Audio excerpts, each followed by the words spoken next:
আসসালামু আলাইকুম। Info hub বিডির পক্ষ থেকে আপনাদের স্বাগত জানাচ্ছি।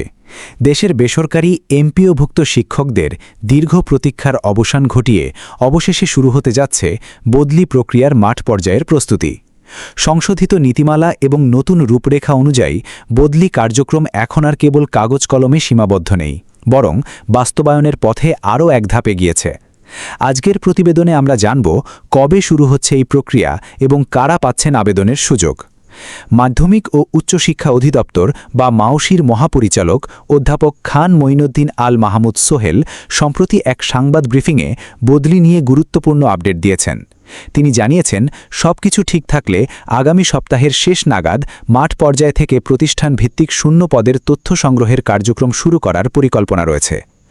বর্তমানে সংশোধিত নীতিমালা জারির পর কেন্দ্রীয় সফটওয়্যার আপডেটের কাজ পুরোদমে চলমান রয়েছে।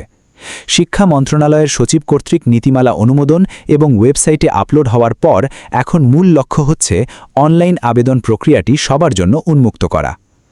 আবেদনের যোগ্যতার ক্ষেত্রে নতুন নীতিমালায় 2+2 বছরের একটি বিশেষ নিয়ম রাখা হয়েছে। নিয়ম অনুযায়ী চাকরিতে প্রথম যোগদানের পর ন্যূনতম 2 বছর পূর্ণ হলে একজন শিক্ষক প্রথমবার বদলির জন্য আবেদন করতে পারবেন। আবার বদলি হয়ে নতুন কর্মস্থলে যোগদানের পর পরবর্তী বদলির আবেদনের আগে সেখানেও কমপক্ষে আরও 2 বছর কর্মরত থাকতে হবে। শিক্ষকরা কোথায় বদলির আবেদন করতে পারবেন? প্রজ্ঞাপন অনুযায়ী আপনি আপনার নিজ জেলায় বদলির আবেদন করতে পারবেন। এছাড়া দাম্পত্য এলাকা হিসেবে স্বামী বা স্ত্রীর নিজ জেলা অথবা তাদের বর্তমান কর্মস্থল জেলাতেও আবেদনের সুযোগ রয়েছে।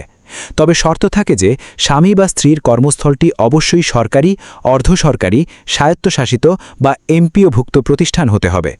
যদি নির্বাচিত জেলায় কোনো শূন্যপদ না থাকে, তবে বিশেষ বিভাগীয় সুবিধা গ্রহণ করে নিজ বিভাগের আওতাধীন অন্য যে কোনো জেলার শূন্যপদের বিপরীতে আবেদন করা যাবে। বদলি প্রত্যাশী শিক্ষকদের জন্য পরবর্তী পদক্ষেপ হিসেবে কিছু করণীয় রয়েছে। প্রথমত, সফটওয়্যার আপডেটের খবরের জন্য শিক্ষা মন্ত্রণালয়ের ওয়েবসাইটে নিয়মিত নজর রাখুন। দ্বিতীয়ত, আপনার চাকরির মেয়াদ 2 বছর পূর্ণ হয়েছে কিনা এবং কাঙ্ক্ষিত জেলার শূন্য পদের তথ্য গুছিয়ে রাখুন। মাওশি নির্ধারিত সময়ে অনলাইনে শূন্য পদের তালিকা প্রকাশ করলেই আপনারা আবেদন করতে পারবেন। শিক্ষা ও কর্মসংস্থান বিষয়ক এমন গুরুত্বপূর্ণ আপডেট পেতে আমাদের সাথেই থাকুন। আজ এখানেই বিদায় নিচ্ছি। ধন্যবাদ সবাইকে। আল্লাহ হাফেজ।